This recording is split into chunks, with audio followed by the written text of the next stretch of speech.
तेज दर्शक बंधु एशिया कप्रे पाकिस्तान को परास्त करी भारत लगातार द्वितीय विजय सहित सुपर 4 रे निजर स्थान प्राय निश्चित कर सारी। टीम इंडिया यार प्रथम मैच रे यूएई को 9टी विकेट परास्त करथिला, जेतेबेले कि द्वितीय मैच रे पाकिस्तान को 7टी विकेट परास्त करथिला। ग्रुप ए रे टीम इंडिया शेष मैच एबे ओमान विपक्ष रे हेबो। तेबे ओमान गोटिए मैच खेली किंतु हारी। प्रथम मैच रे पाकिस्तान ठारू ओमान 93 रन रे परास्त होइतिला।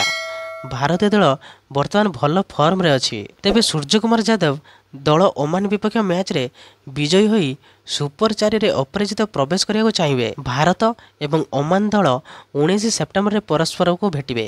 एही मैच भारतीय समय अनुसार राति 8टार आबुधाबीर शेख जायद स्टेडियम रे खेला जिवो। ग्रुप ए रे भारत सहित पाकिस्तान, ओमान एवं यूएई रो दल अछंती।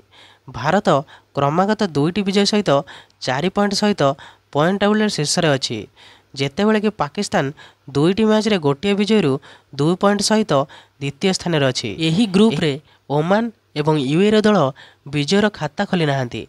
भारत एवं ओमान मध्य खेला जिबाक थिबा मैच एशिया कप ग्रुप रो शेष मैच हेबो।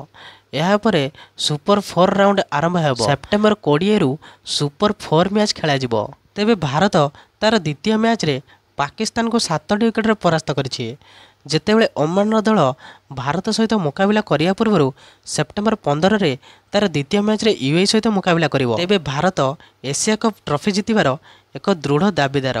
टीम इंडिया एही ट्रॉफी 8 थर जितिछि। एही टूर्नामेंट रे 8टी दल अंशग्रहण करुछंती। एशिया कप शेष थर पई T20 फॉर्मेट रे खेला जाउछि। ओमान दल प्रथम थर पई एशिया कप रे खेलुछि। एही दलर अधिकांश खेलाड़ी पाकिस्तानी वंश हबो। भारत विपक्ष रे ओमानर दल कोन करि परिबो ताहा समय ही कहिबो, किंतु भारतीय दलर लय को देखिले कुआ जाई परिबो जे मैच जितिया पई टीम इंडिया को कठिन परिश्रम करिया को पड़िबो नाही, कारण भारत 27 बॉल मध्य यूएई दल को परास्त करिछि। तेबे एही भली प्रकार वीडियो देखा पई आपण माने एही चैनल को सब्सक्राइब कर दियंतु, कारण एही भली प्रकार वीडियो आपण माने एही चैनल देखियो पाइबे। तेबे रहिली जय श्री राम।